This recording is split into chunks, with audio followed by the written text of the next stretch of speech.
de la sortie du nouveau disque classique avec Marie-Thérèse Pfeiffer, Bernard Vente et Christophe Graveau. Balade musicale du lundi au dimanche de 16h à 17h. L'accordéon très présent sur IDFM Radio Anguin. Retrouvez du lundi au vendredi entre 11h et 12h IDFM, accordéon, magazine, danse, convivialité, jeunesse, reportage. Toutes les facettes de l'accordéon présentes sur IDFM Radio Anguin. C'est critique d'IDFM. Générique.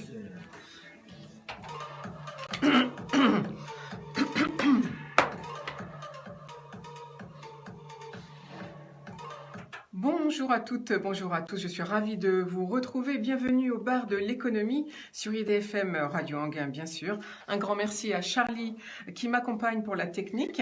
Et puis, vous pouvez nous suivre, bien sûr, toujours sur la FM 98.0, mais aussi en vidéo live via Facebook, page bar de l'économie, ou encore en web radio sur Internet, bien sûr, idfm98.fr. Alors, comme tous les jours, 5 minutes sur le Covid avec notre expert Jean-Claude Durousseau et le professeur Gilles Deray. Les infos du jour, bien sûr, mais surtout, aujourd'hui, nos entretiens avec Benjamin Scroun. Bonjour. Bonjour. On a la chance de vous avoir avec nous. Aujourd'hui, en studio, on respecte les distances. On a mis les 2 mètres entre nous tous. Voilà. Vous êtes conseiller régional d'Île-de-France, président des écoles de la seconde chance. Et puis, vous êtes aussi tout nouvel élu à Enghien-les-Bains. Donc, bravo, félicitations. Et puis, nous aurons aujourd'hui aussi, en ce temps de confinement, je vais vous proposer une minute coach proposée par Valérie Guénancia sur le thème « Il n'y a pas d'échec, mais que du feedback ». Ensuite, nous aurons Philippe Piton, le président de Dinactive, l'association d'entrepreneurs de la vallée de Montmorency, avec qui on fera un tour d'horizon sur le bilan Covid des entreprises de la vallée pour voir comment elles vont repartir après tout ça, comment s'organisent-elles. Et puis enfin, nous lirons un extrait du Petit Prince de Saint-Exupéry grâce à Dominique Flora. Mais tout de suite, 5 minutes sur le Covid, comme d'habitude. 5 minutes pour répondre à vos questions sur le Covid. Comme tous les jours, je suis en duplex avec le professeur Gilbert Deray. Gilbert Deray, bonjour. Alors, on a une première question. Boris Johnson, qui a serré plein de mains à attraper le Covid-19, on lui souhaite le meilleur, bien sûr, mais est-ce que ça s'attrape en serrant des mains? Non, ça ne s'attrape pas en serrant les mains. Le Covid ne passe pas par la barrière cutanée. Quand il a serré des mains, il s'est approché de personne, donc ils le lui ont transmis par voie aérienne, ou alors, ils avaient le Covid-19 sur la main, ils lui ont mis sur sa main et il l'a mis sur son visage. Alors, c'est un médecin qui nous pose cette question. Il m'arrive de prescrire de l'azithromycine. On en parle beaucoup en ce moment. Est-ce qu'il y a des effets secondaires que je ne connaissais pas? Le principal effet secondaire de l'azithromycine, c'est un effet secondaire cardiologique. Ça risque d'induire ce qu'on appelle des torsades de pointe. Si vous prescrivez l'azithromycine seule, le risque est relativement faible, mais vous devez quand même vérifier sur un électrocardiogramme qu'il est normal de base. La torsade de pointe, c'est juste votre cœur qui se met à battre de façon très irrégulière. On nous pose une question, est-ce que quand je me peigne ou je me brosse les cheveux, il y a des particules de virus qui peuvent avoir été fixées sur mes cheveux et qui peuvent me contaminer? Il n'a jamais été montré qu'il y avait du Covid-19 sur les cheveux. Si vous êtes chez vous, ça ne risque rien. Maintenant, ce que je vous conseille, c'est si vous êtes sorti, si vous avez touché plein d'objets à l'extérieur, lavez-vous les mains avant de vous peigner les cheveux, pour ne pas en mettre partout. Alors une autre question qui est connexe, finalement, est-ce que ce virus, il est dans l'air et est-ce qu'il se dépose un petit peu partout quand on va se promener? Grande question, et ça, c'est pas tout à fait clair. On va essayer de schématiser. Ce qui est sûr, c'est qu'il est dans les gouttelettes quand on tousse. Ça, c'est clair, quelque chose qu'on ira avec force. Ce qui n'est pas clair, c'est si quand vous respirez simplement, vous allez, si vous êtes infecté, transmettre du virus à distance. En clair, c'est pas sûr, on ne le sait pas. Ce que je vous conseille, c'est garder vos distances de sécurité et vous ne risquez rien. Et si vous êtes en face de quelqu'un qui a le virus, il faut qu'il ait un masque et que vous ayez un masque. Une question qui complète celle-là, est-ce que quand je croise un jogger donc qui respire fortement, j'ai un plus grand risque d'attraper le virus? Si vous êtes à distance, et ben, je vais même vous dire dehors, mettez-vous plutôt à 2 mètres, vous ne risquez rien.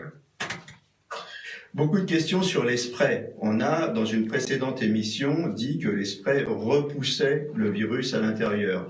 Mais alors, il y a tous les asthmatiques et tous les gens qui font des allergies saisonnières qui nous disent, bon, bah, quid du spray? Est-ce que je continue à les utiliser ou pas? Surtout, vous continuez. Vous continuez parce que si vous ne les prenez pas, si vous déclenchez une crise d'asthme, d'abord, vous avez le danger de la crise d'asthme, et puis vous avez même le danger que le Covid-19 soit plus sévère chez vous. Donc surtout vous continuez. Ce qu'il ne faut pas faire, c'est si vous avez un Covid-19, de prendre des sprays pour vous laver le nez. On nous pose une question sur l'Humira. Une personne qui est en traitement sous Humira qui nous dit, est-ce que je dois suspendre mon traitement? Non, vous ne suspendez pas votre traitement, les immunomodulateurs doivent être continués, sinon vous risquez de pousser de la maladie. Et ce que je vous conseille dans ces circonstances, c'est si vous avez des signes du Covid-19, vous prenez contact immédiatement avec votre rhumatologue qui vous dira quoi faire. L'apnée du sommeil. Les gens qui souffrent d'apnée du sommeil, alors en premier, est-ce que c'est un signe de Covid-19? La réponse est non.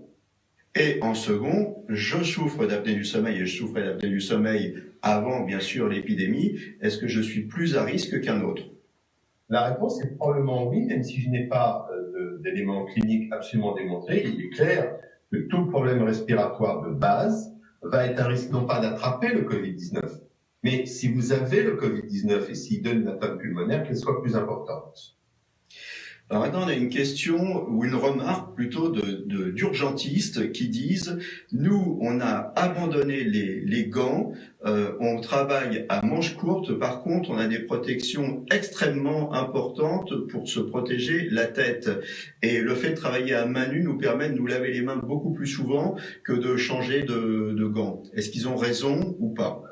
Je trouve ça très sage. D'ailleurs, les urgentistes, ils savent ce qu'ils font. C'est beaucoup plus simple de se laver les mains régulièrement que d'avoir des gants qui, par définition, vont être rapidement contaminés. Je suis tout à fait d'accord.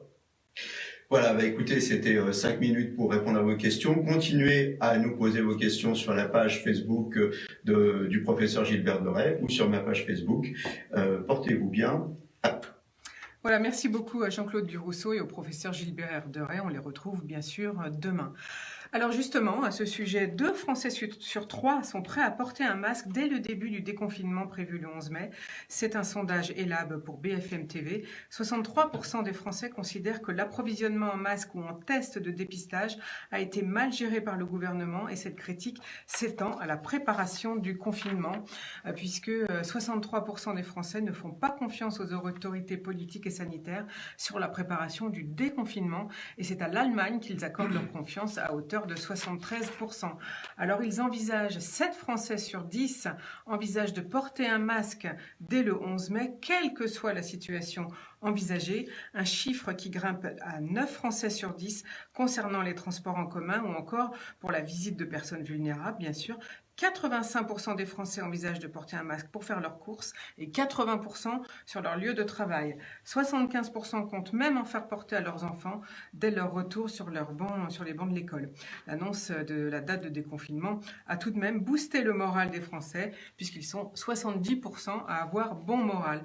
Alors Benjamin Schroun, on a la chance de vous avoir avec nous en direct en studio. Vous allez distribuer des masques. Alors on a déjà distribué des masques à toutes les pharmacies d'Île-de-France. C'est 3,6 millions de masques qu'on a distribués. On a doté de 1000 masques. Ces masques qui sont à destination des professionnels de santé, mais aussi des patients qui ont une prescription médicale et qui ont besoin d'un masque. Demain, à partir de demain, on va commencer à distribuer aux commerçants. On va faire une dotation aux commerçants, donc partout en Île-de-France.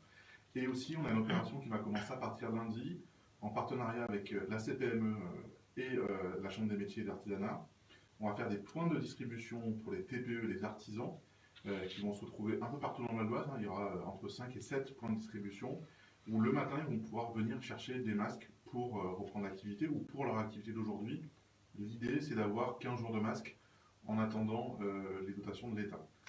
Alors, je rappelle que vous êtes conseiller de la région Île-de-France. Est-ce que c'est à ce titre-là que vous distribuez ces masques? Oui, c'est dans cette crise, je pense que, et c'est assez révélateur du sondage que vous avez donné sur l'Allemagne et la France, on se rend bien compte que les régions, les collectivités locales, la proximité est indispensable dans ce genre de crise et encore plus révélateur d'un besoin criant de décentralisation. Et donc cette mesure de distribution, c'est valable pour toute l'Île-de-France? C'est valable pour toute l'Île-de-France. On a commencé dans certains départements. Nous, on récupère une dotation cet après-midi. La CPME va récupérer sa dotation et la CMA. Et puis, on va commencer à distribuer à partir de lundi. Donc, bonne nouvelle, à partir de lundi, vous commencez à distribuer. Donc, je rappelle ce que vous venez de dire, des masques pour les TPE notamment et les artisans, afin qu'ils puissent recommencer à travailler. La ville d'Anguin l'a annoncé hier. On a commandé 24 000 masques tissus pour les adultes et les enfants, et 30 000 masques chirurgicaux. Donc la ville d'Anguin se dote pour ses habitants aussi de masques tissus et des masques chirurgicaux. Merci pour ces bonnes nouvelles. Allez, autre info du jour. 11 marchés sont à nouveau autorisés en Val d'Oise par dérogation du préfet du Val d'Oise Amaury de Saint-Quentin. Il s'agit d'Auvers-sur-Oise, de Beauchamp, Beaumont-sur-Oise, Beson, Chaussy, Fos, Plessis-Bouchard, L'Isle-Adam, Montigny-les-Cormeilles, place Pablo Picasso, Montsou, Pontoise et les Cordeliers, dans le quartier des Cordeliers. Alors les habitants, commerçants, producteurs qui peinent à s'approvisionner en denrées essentielles et à une alimentation de qualité sont bien sûr ravis et soulagés d'ailleurs, comme tous les commerçants et les producteurs qui peinent à vendre, parce que la première chose c'est d'assurer la sécurité alimentaire bien sûr des Français. Autre information, c'est Gérald Darmanin qui a annoncé le report des dates de déclaration de paiement de certains impôts.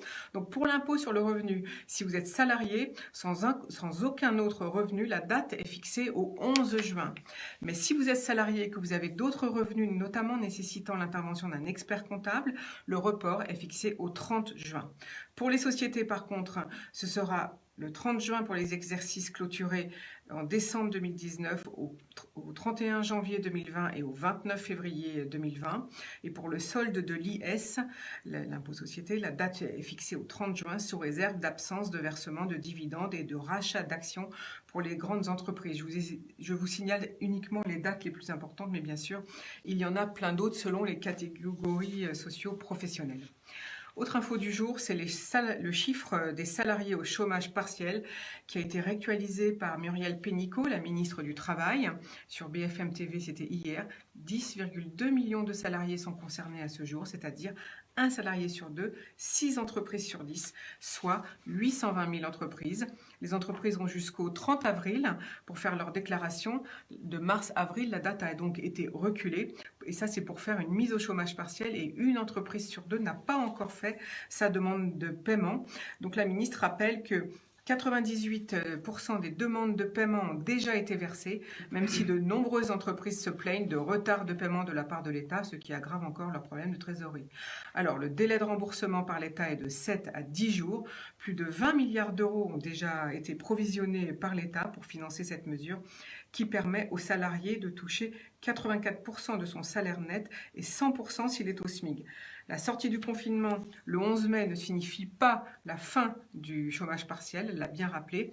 Il sera dégressif au fur et à mesure que l'activité reprend, a précisé la ministre qui a invité les chefs d'entreprise à relancer leurs activités dès maintenant si le marché leur permette et s'ils mettent en place bien sûr les bonnes pratiques en termes de santé. Mais ce qu'elle a rappelé aussi de très important, c'est que en tant que chef d'entreprise, vous devez faire une demande de paiement. Ça n'est pas parce que vous êtes inscrit pour vous bénéficier de la mesure du chômage partiel. Il faut en plus faire une demande de paiement. Vous êtes d'accord avec ça, Benjamin Schroun? Oui, alors juste peut-être vous donner les chiffres valdoisiens. Dans le Val d'Oise, il y a 16 332 entreprises qui ont demandé l'activité partielle. 172 000 salariés qui sont en activité partielle, c'est 44% des salariés du Val d'Oise. Les trois secteurs concernés, c'est pas étonnant, BTP, commerce et restauration. Comme dans toute la France, voilà, hôtels, commerce et BTP sont malheureusement, bien sûr, les plus touchés. On reviendra avec vous tout à l'heure justement sur les mesures faites par la région Île-de-France, si vous voulez bien. Autre information importante, c'est Jean-Michel Blanquer, le ministre donc de l'université de l'école, de l'éducation nationale, qui a été auditionné hier par la commission des affaires culturelles de l'Assemblée nationale en visioconférence et qui a insisté sur donc les modalités qui sont en prévision pour le retour à l'école, même s'il doit en discuter avec toutes les parties prenantes et en particulier les syndicats d'enseignants et de parents d'élèves. Donc il envisage une pré-rentrée des professeurs la semaine du 11 mai, en même temps que la rentrée des classes classes des grandes sections de CP et de CM2 avec 15 élèves maximum par classe. Une priorité, par contre, pour les établissements en réseau d'éducation prioritaire et en milieu rural. Donc avec ça, on a compris que ce serait plutôt donc les écoles en réseau d'éducation prioritaire, je répète, et en milieu rural. Bien sûr, comme je vous l'ai dit, tout ça c'est en réflexion. Il envisage la semaine du 18 mai qui serait la rentrée des classes de 6e à la 3e. Et puis ensuite aussi pour les premières et les terminales de lycée. De même que pour les ateliers industriels des lycées professionnels. Pour le reste, l'ensemble des classes pourrait rentrer dès la semaine du 25 mai avec néanmoins une limitation, je répète, de 15 élèves par classe, mais les modalités restent bien sûr à négocier avec donc le syndicat des enseignants, je vous l'ai dit, et les parents d'élèves. En tout cas, je rappelle que 12 millions d'élèves sont concernés. Il y a aussi quelque chose peut-être qui pourrait vous intéresser, c'est que le CNED a développé des cours à distance. Ça s'appelle Ma classe à la maison et ça concerne actuellement 2,5 millions d'élèves qui se sont inscrits avec 400 000 professeurs. Et donc, 92% des élèves travaillent déjà à distance par d'autres moyens. Ça, c'est valable pour toute la France, bien sûr. Dans les mails aussi, les élèves sont en relation avec leurs professeurs par mail. Mais ça reste quand même une fracture de 8% d'élèves qui ne peuvent pas bénéficier de ces mesures. Et pour ce faire, le ministre de l'Éducation nationale a développé un budget de 15 millions d'euros qui a été débloqué pour les collectivités publiques et les associations qui délivrent des tablettes. Voilà, dernière petite information du jour. Netflix, parce que je pense que vous passez beaucoup de temps devant la télé, a fait état d'un doublement de ses inscriptions avec plus de 15 millions de nouveaux clients payants, alors que le groupe tablait sur une hausse de seulement 7 millions. Voilà, ça montre un peu l'intérêt dans le monde entier donc, des nouveaux clients. Alors, Benjamin Schroun, Covid 2019, la région Île-de-France a lancé un grand plan d'urgence pour les entreprises. On peut peut-être voir ensemble les mesures. Alors, il y a beaucoup de mesures, je vais vous les citer. Après, si vous voulez aller plus loin, je vous invite à aller sur le site de la région. Les mesures bougent parce que les préconisations de l'État bougent. Donc on s'adapte. Donc on s'adapte au fur et à mesure. Donc vraiment, il faut aller en ligne et pas se tenir au PDF du jour J parce que peut-être 2 jours après, ça peut évoluer. Vous avez plusieurs dispositifs. Vous avez le fameux fonds de solidarité État-région qui est de 7 milliards d'euros. La région a mis 156 millions d'euros dans ce fonds. Mais ce fonds est national. C'est-à-dire qu'il n'y a pas 156 millions d'euros d'aide aux entreprises. Je pense qu'ils vont arriver. Ça va dépendre qui arrive en premier. Donc j'invite, je le dis toutes les semaines, toutes les entreprises d'Île-de-France et du Val d'Oise à y aller le plus rapidement possible.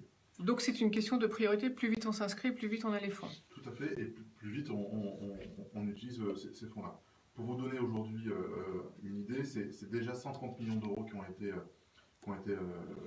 alloués sur ce fonds. Il y a 2 vagues, une vague sur impôts.gouv.fr et une deuxième vague à région. La première vague, c'est les fameux 1500 déjà alloués, et puis il y a une deuxième vague qui va de 2000 à 5000 euros, ça va dépendre du chiffre d'affaires de l'entreprise. Ça, c'est la première vague d'aide. Après, on a aussi un dispositif qu'on a mis en place qui s'appelle Covid-19. Alors là, excusez-moi, ce sont des aides qui sont remboursables? Non, c'est des aides, c'est pas des prêts. D'accord. C'est de l'argent qu'on va donner aux chefs d'entreprise. Et puis, vous avez un dispositif... Donc, c'est carrément un don, on peut dire. C'est une subvention. Voilà, une subvention. Dans les collectivités, vous avez aussi un dispositif qui s'appelle Covid-19. Qui permet aux PME qui vont contribuer, j'allais dire, à l'effort de guerre, de pouvoir aller plus vite s'ils ont besoin de financement. Ça peut aller jusqu'à 800 000 euros. Ça peut aller jusqu'à 100% de notre intervention. Vous savez que normalement, on intervient à 50%. Là, ça peut aller jusqu'à 100%. Et c'est pour aider les entreprises qui vont faire des masques, faire du gel hydroalcoolique, faire des charlottes ou tout autre dispositif, ou faire fameuses vitres en plexiglas pour les commerçants. Tout ça va permettre de pouvoir aider ces entreprises à développer leur activité sur un besoin dans cette crise sanitaire. Et puis vous avez plein de dispositifs. Tout à l'heure, vous parliez du CNED et des tablettes. Vous savez que la région a mis à disposition des lycéens, près d'un lycée sur 2, des ordinateurs et des tablettes. Je pense que le lycée d'Anguin, qui a une dotation pour ses lycéens sur les tablettes à ordinateurs, comprennent toute l'utilité aujourd'hui d'avoir un espace numérique de travail lycée, un ordinateur région pour pouvoir travailler, parce que là, il y a une vraie continuité pédagogique qui peut se mettre en place. Parfois, on nous a dit que ça allait trop vite, mais je pense que là, l'histoire nous donne raison sur le fait d'avoir mis en place ces outils numériques. Donc voilà, après vous avez plein d'autres dispositifs qui ont été mis en place. On a un fonds de 10 millions d'euros pour les professionnels de santé, pour les médecins, pour s'équiper, où ils peuvent nous envoyer des factures pour qu'on puisse... Donc là aussi, les médecins, c'est une question prioritaire. Plus vite on s'inscrit, plus vite on a des aides. Alors là, non, c'est un fonds régional, de 10 millions d'euros pour les aider à s'équiper en achat, en chariot, en matériel stérile, même si on a un véhicule pendant la crise, etc. Au départ, c'était médecins, infirmiers, sages-femmes. On est en train d'ouvrir d'autres professionnels de santé. On va aussi distribuer là des masques supplémentaires aussi pour les kinés, puisqu'ils commencent à reprendre, et qu'il y a une rééducation post-Covid pour les gens qui ont été infectés. Les dentistes aussi demandent à être équipés. Donc là, on est en train de voir pour tous les professionnels de santé comment on peut accélérer ces aides-là. Et là, Benjamin Schroun, s'il vous plaît, c'est toujours sur le site, Toujours sur le site de la région. Il n'y a pas une plateforme dédiée aux médecins ou aux entreprises? Sur le site de la région, vous avez tous les dispositifs Covid avec des adresses particulières. Et puis, le dernier point important, on a créé une centrale d'achat pour les collectivités, les entreprises et les partenaires associatifs pour qu'ils puissent acheter en manière sécurisée et groupée tout, masque, gel, blouse, etc. Donc ça, c'est sur le site de la région, pareil, en homepage, vous avez tout. Et là, ça permet de sécuriser. Tout à l'heure, il y avait une publicité qui disait, avant l'émission, attention aux arnaques. Moi, je reçois tous les jours des entreprises altruistes qui trouvent plein de filières de masques. Je ne suis pas sûr que toutes ces entreprises ont des masques aux normes, avec un circuit de distribution valable, et est-ce qu'on va les recevoir? Oui, parce que là, on entend vous parler des masques faits maison, j'allais dire, avec du tissu. Alors là, vous distribuez que des masques aux normes FFP2, j'imagine. Alors FFP1, FFP2, tissu, on a rajouté le gel et tout ce qui est charlotte, sur chaussures, etc. Et ça, c'est sur le site de la région, vous pouvez trouver l'ensemble de ces dispositifs. Et on continue à doter, puisqu'on a acheté 30 millions de masques, on continue à doter... on a doté avant-hier des taxis. Donc vous avez réussi à avoir 30 millions de masques pour le moment? Oui, on a recommandé 30 millions de masques, on a une dizaine de millions là, qui est arrivé. En fin de compte, c'est des excellents liens qu'on a avec la communauté chinoise en Ile-de-France, qui est très présente, qui a réussi à nous trouver des filières très sécurisées. Et après, on a eu l'autorisation de l'État, qui a été compliquée, pour pouvoir acheminer ces masques. Donc vous voyez que la région est pleinement mobilisée dans cette crise. Et vous voyez que l'échelon régional est quand même le bon échelon pour pouvoir accompagner nos concitoyens dans ces crises et nos entreprises. Alors Benjamin Schroun, merci pour tout ce rappel des mesures et de distribution de masques. C'est une très très bonne nouvelle pour toutes les professions, je rappelle, médecins et professions de santé inclus. Est-ce que si on a un problème, on peut téléphoner? Alors sur la plateforme, par exemple, la plateforme d'achat, vous avez un téléphone ou un site internet. Pour les entreprises, vous avez un numéro unique qui est pareil sur le site de la région, pour pouvoir être accompagné dans le fonds de solidarité ou dans d'autres dispositifs, puisqu'on a aussi des prêts garantis. On est passé de 70 à 90% de garantie sur nos prêts, sans que le chef d'entreprise soit garantie personnelle. Donc on continue à aider avec les dispositifs qui existaient. On en a créé de nouveaux, comme le PME Covid dont je vous parlais tout à l'heure, comme le fonds de solidarité. On essaie d'être là le plus proche possible des entreprises et de leurs besoins, pour le mieux les accompagner et pour les aider à ce que cette période-là, qui est difficile pour eux, puisse être passée dans les meilleures conditions et qu'il puisse y avoir une meilleure reprise économique demain. Alors j'avais noté un numéro de téléphone, je ne sais pas s'il est bon, en tout cas pour les entreprises, c'était le 01 53 85 53 85, du lundi au vendredi de 9h à 18h, et puis aussi une adresse mail, c'est covid-19-aide au pluriel aux entreprises, tout ça au pluriel, @ildefrance.fr. C'est bien ça, Benjamin Schroun? Merci beaucoup de nous avoir rappelé toutes ces mesures. Est-ce qu'il y a d'autres choses à dire en conclusion? Allez sur le site, regardez tous les dispositifs qu'il y a pour aider vos secteurs d'activité. Et puis, n'hésitez pas, nous, tous les mardis matins, avec le préfet, j'anime une réunion sur l'emploi, la formation et le développement économique, où on essaie de remonter les problèmes de terrain pour pouvoir aménager les dispositifs. C'est comme ça qu'on a fait, j'allais dire, du lobby auprès du gouvernement pour passer de 70 à 50% du chiffre d'affaires pour la première règle du fonds. Vous saviez, on avait un chiffre d'affaires de référence. Et c'est comme ça qu'on a fait remonter, qu'on a pu faire changer les choses. Donc n'hésitez pas à faire remonter vos chambres consulaires, vos syndicats professionnels. Exactement, c'est ce que j'allais dire. Effectivement, si vous n'arrivez pas à joindre la région Île-de-France, vous pouvez toujours vous reprendre contact avec la CCI ou avec la Chambre régionale des métiers et de l'artisanat, bien sûr. Merci Benjamin Schroun. Je vous propose une première pause musicale et on revient avec nos invités dans quelques minutes. Nous voici de retour. Vous avez reconnu un extrait de la chanson d'Alain Souchon sur IDFM Radio Anguin au bar de l'économie. Avec un de ses titres phares, La foule sentimentale. Alors on continue notre émission avec, pour aujourd'hui, pour vous faire du bien, un petit point bien-être avec Valérie Guénancia sur le thème « Il n'y a pas d'échec que du feedback », parce que vous êtes coach, Valérie. Vous faites partie d'ailleurs du Conseil européen du coaching et du mentorat de la supervision, l'EMCC, n'est-ce pas Valérie Guénancia? Oui, merci beaucoup. Merci Florence. Donc le MCC France, effectivement. Et donc je propose aujourd'hui une petite chronique de quelques minutes pour vous expliquer un des postulats de la PNL, c'est-à-dire une phrase dont on estime qu'elle est essentielle et qu'elle peut aider les personnes à mieux vivre leur quotidien. Donc la PNL, c'est la programmation neurolinguistique, c'est un des outils que ont certains coachs et qui permet en fait de mieux comprendre comment est programmé le cerveau par rapport à ce qu'on se dit, ce qu'on pense et ce qu'on visualise. Donc là, je vais vous proposer cette phrase que vous avez donnée en introduction. Il n'y a pas d'échec, que du feedback. Ça veut dire quoi ce mot anglais de feedback? Ça veut dire tout simplement que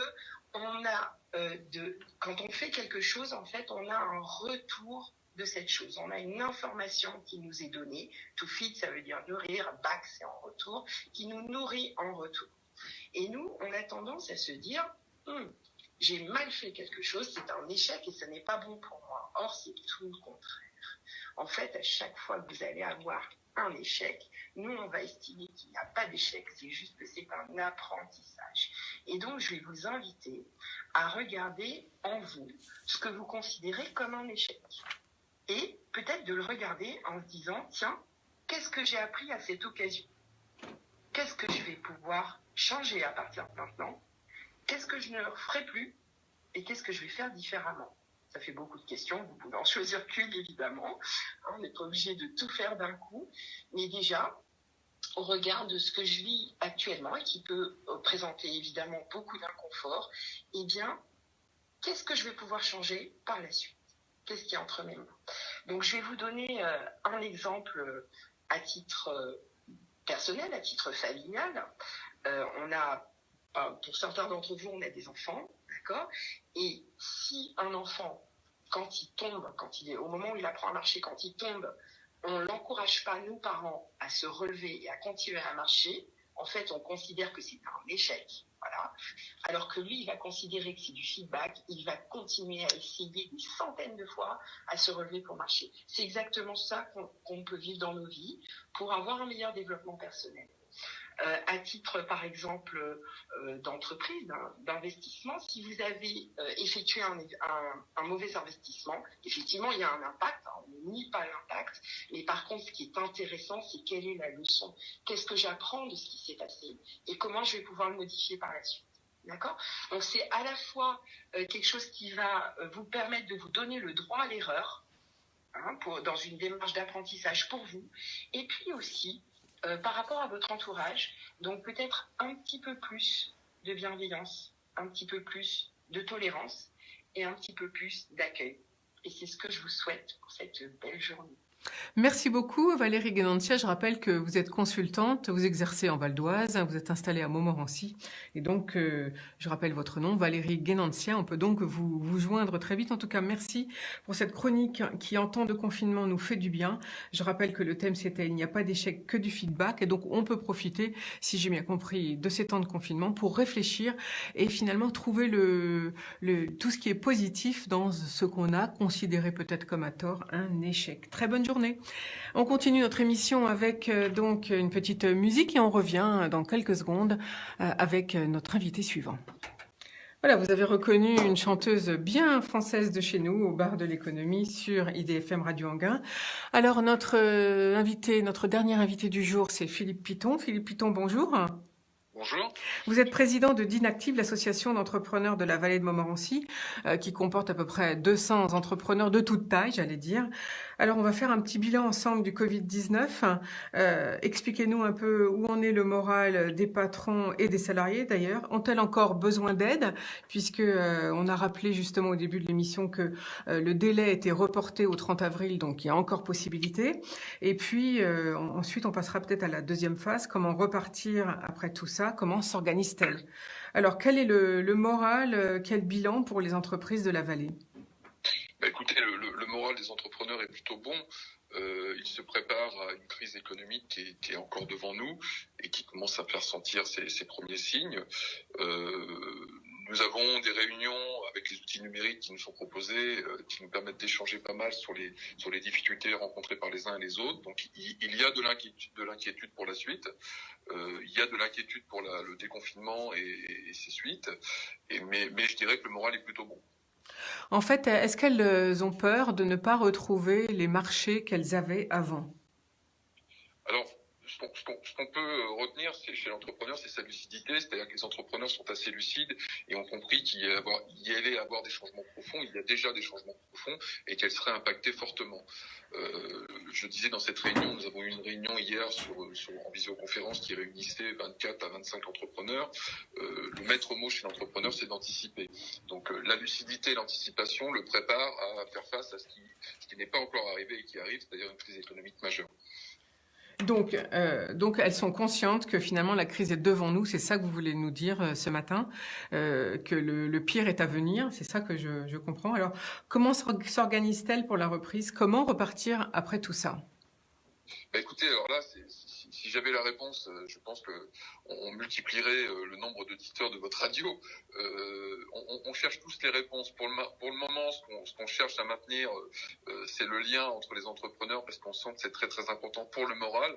Or, le mental et le moral chez l'entrepreneur, c'est très très important. C'est ce qui fait qu'il se lève le matin et qu'il va travailler et réaliser son chiffre d'affaires et son activité. Donc, on maintient le cap. On a beaucoup d'incertitudes devant nous.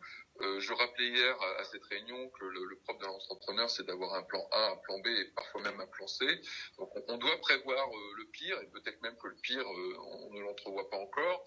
Mais les entrepreneurs se préparent quand même à une crise majeure et ne visualisent pas de solution en elle-même.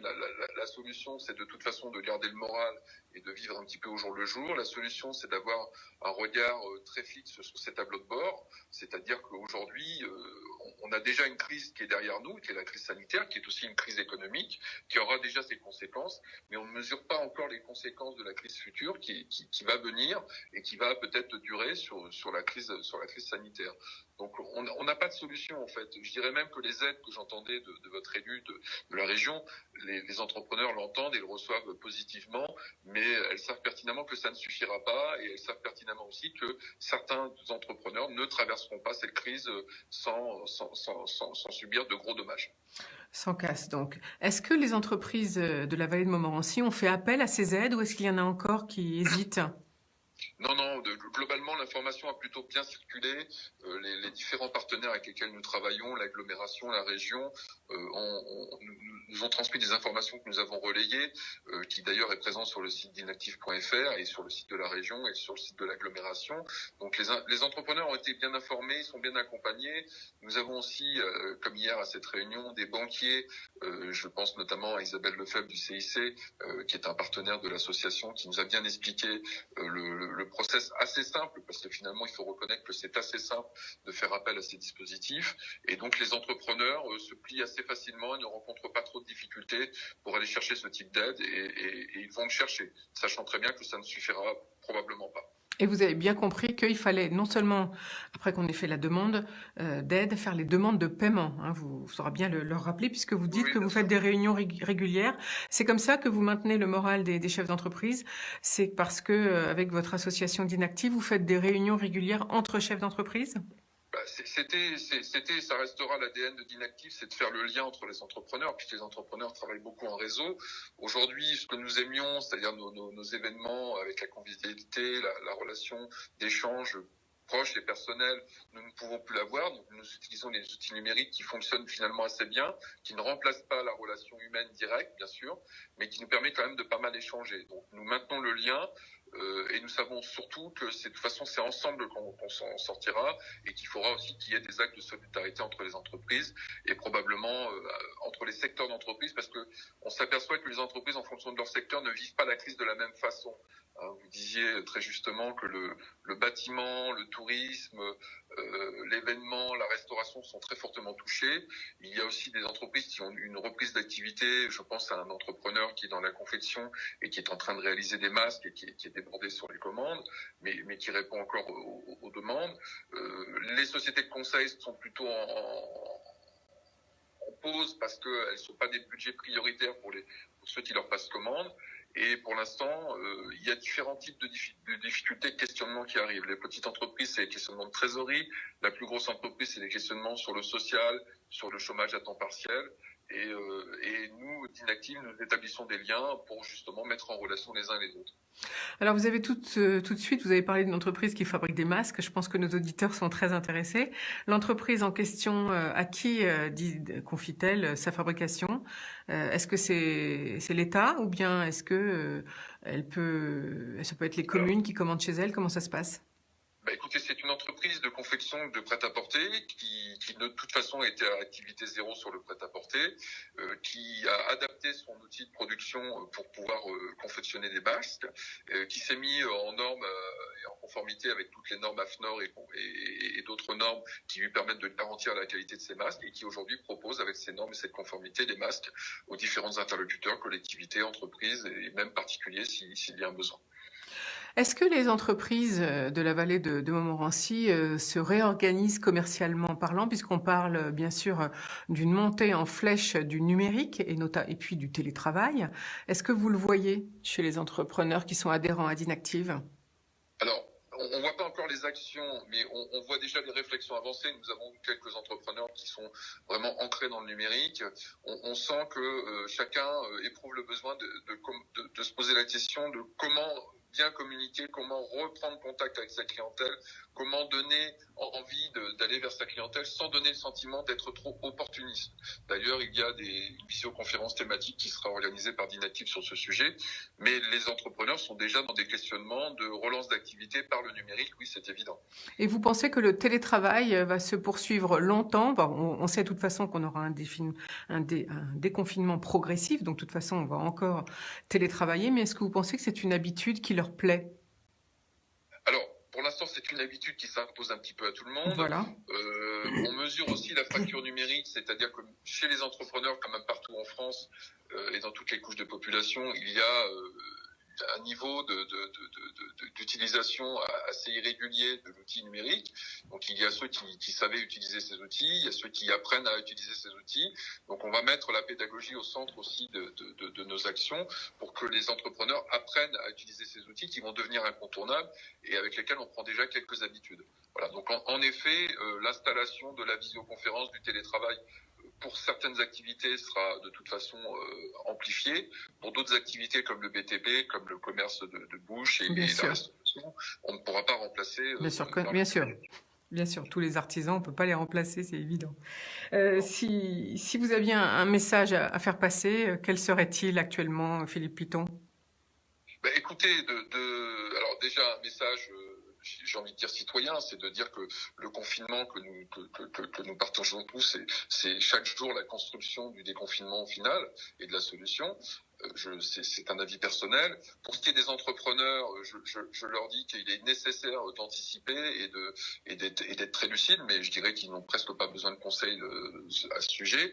Et je dirais que globalement, l'entreprise, et c'est un petit peu dans son ADN, elle doit renforcer son adaptabilité parce qu'on voit bien que les informations qui circulent sur ce virus, sur la réaction du gouvernement, les règles qui vont sortir des débats sont fluctuantes et donc l'adaptabilité de l'entreprise va être très très importante et un défi majeur.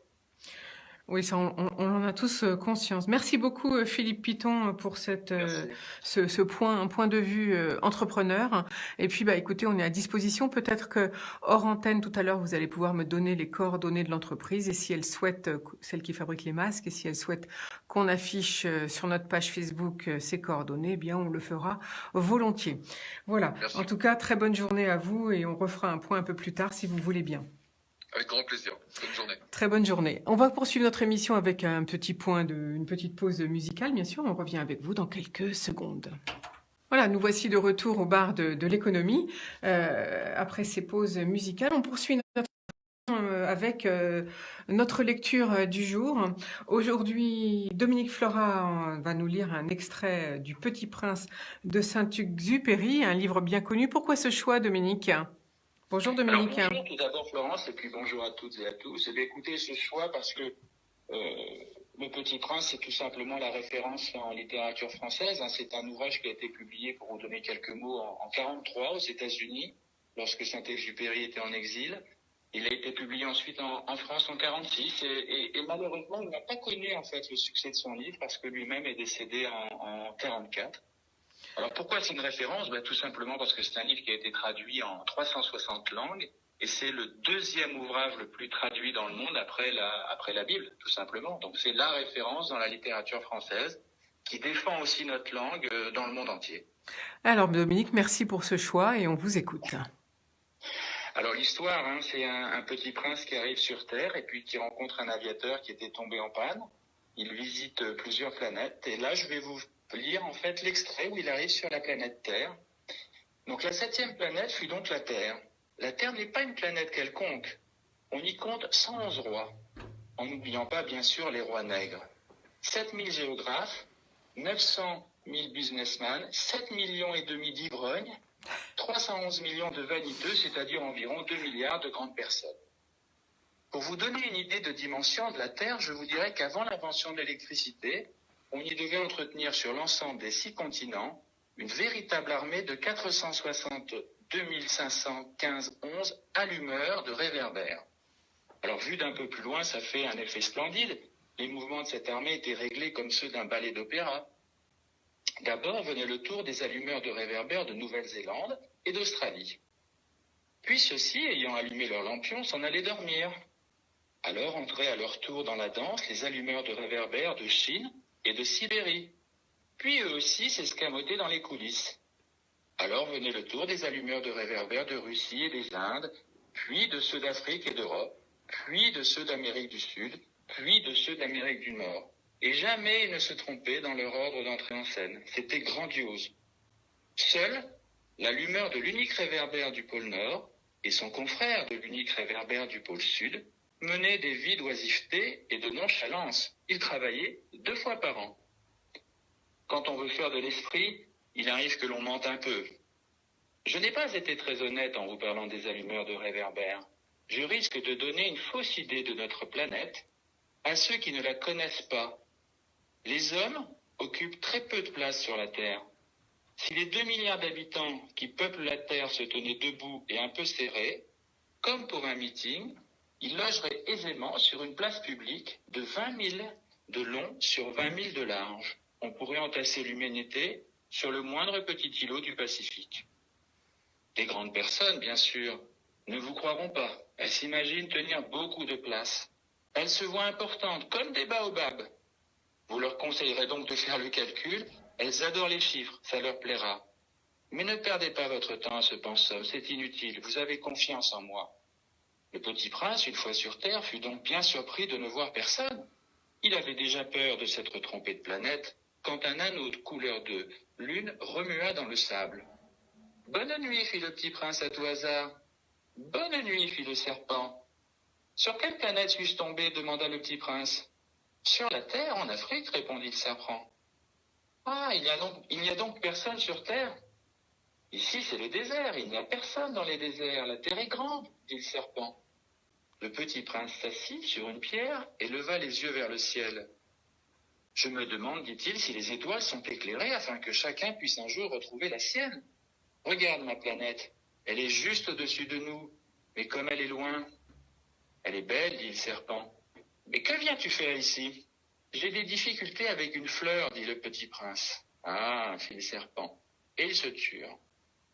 Où sont les hommes, reprit enfin le petit prince. On est un peu seul dans le désert. On est seul aussi chez les hommes, dit le serpent. Le petit prince le regarda longtemps. Tu es une drôle de bête, lui dit-il enfin, mince comme un doigt. Mais je suis plus puissant que le doigt d'un roi, dit le serpent. Le petit prince eut un sourire. Tu n'es pas bien puissant, tu n'as même pas de pattes. Tu ne peux même pas voyager. Je puis t'emporter plus loin qu'un navire, dit le serpent. Il s'enroula autour de la cheville du petit prince comme un bracelet d'or. Celui que je touche, je le rends à la terre dont il est sorti, dit-il encore. Mais tu es pur et tu viens d'une étoile. Le petit prince ne répondit rien. Tu me fais pitié. Toi, si faible sur cette terre de granit, je puis t'aider un jour si tu regrettes trop ta planète. Je puis... Oh, j'ai très bien compris, fit le petit prince. Mais pourquoi parles-tu toujours par énigme? Je les résous toutes, dit le serpent, et ils se turent. Le petit prince traversa le désert et ne rencontra qu'une fleur. Une fleur à 3 pétales, une fleur de rien du tout. Bonjour, dit le petit prince. Bonjour, dit la fleur. Où sont les hommes? Demande poliment le petit prince. La fleur un jour avait vu passer une caravane. Les hommes, il en existe, je crois 6 ou 7, je les ai aperçus il y a des années, mais on ne sait jamais où les trouver. Le vent les promène, ils mangent des racines, ça les gêne beaucoup. Adieu, fit le petit prince, adieu, fit la fleur. Le petit prince fit l'ascension d'une haute montagne, les seules montagnes qu'il eût jamais connues, comme les 3 volcans qui lui arrivaient aux genoux. Et il se servait du volcan comme d'un tabouret. D'une montagne haute comme celle-ci, se dit-il donc, j'apercevrai d'un coup toute la planète et tous les hommes. Mais il n'aperçut rien que des aiguilles de roc bien aiguisées. Bonjour, dit-il à tout hasard. Bonjour, bonjour, bonjour, répondit l'écho. Qui êtes-vous, dit le petit prince. Qui êtes-vous, qui êtes-vous, qui êtes-vous, répondit l'écho. Soyez mes amis, je suis seul, dit-il. Je suis seul, je suis seul, je suis seul, répondit l'écho. Quelle drôle de planète, pensa-t-il alors. Elle est toute sèche et toute pointue et toute salée. Et les hommes manquent d'imagination. Ils répètent ce qu'on leur dit. Chez moi, j'avais une fleur, elle parlait toujours la première. Voilà, Florence, je vais m'arrêter là, j'aurais pu continuer. Ah, mais on pourrait vous écouter pendant des heures, c'est magnifique comme texte. Merci beaucoup Dominique Florat de nous avoir fait partager un livre que vous aimez beaucoup et on vous retrouve dès jeudi prochain. Très bonne journée. On va poursuivre cette émission avec une petite musique et puis on revient pour la recette du jour. Voilà, vous avez reconnu au bar de l'économie sur IDFM Radio Anguin un extrait de Charles Aznavour qu'on adore. Alors pour finir cette émission et avant de terminer, je vais vous proposer une petite recette, peut-être 2 si j'ai le temps. En tout cas, la première, il fait beau, donc on fait beaucoup de salades en ce moment. Je vous propose une salade de champignons, roquettes et Saint-Jacques ou autre accompagnement comme vous voudrez. En tout cas, c'est Saint-Jacques, c'est la recette de Jacques Chibois, grand restaurateur français. Temps de cuisson 7 minutes, c'est donc très rapide. Ingrédients pour 4 personnes. 80 g de roquettes, 200 g de champignons, 12 noix de coquille Saint-Jacques, un demi-poivron rouge, 8 olives hachées, 7 cuillerées d'huile d'olive de Sardaigne, 2 cuillerées à soupe de jus de citron, une gousse d'ail, une brindille de thym, du sel, du poivre. Alors vous essorez bien sûr la roquette, vous coupez le pied des champignons, vous le lavez bien pour enlever les petits graviers.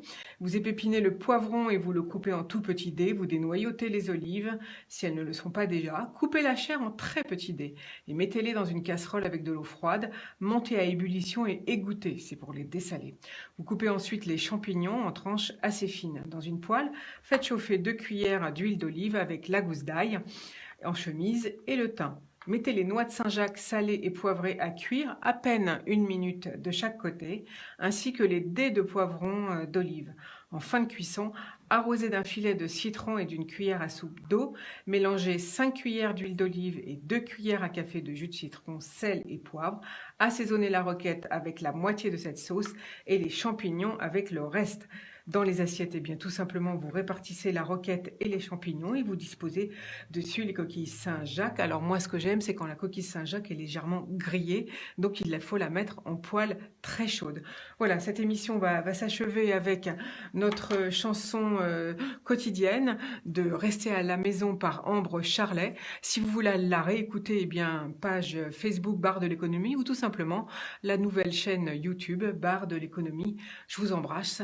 À demain. Ciao, ciao.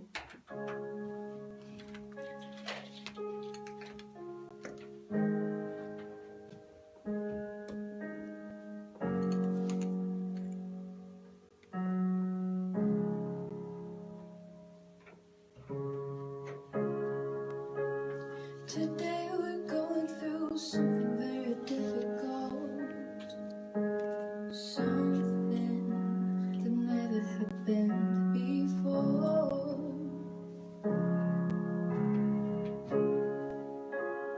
We have to separate each other. We have to face the situation Et ben voilà, Florence. together. Bonne petite émission. And there's only one thing to do. It's to stay at home. Saving life has never been easier. Don't only think about yourself.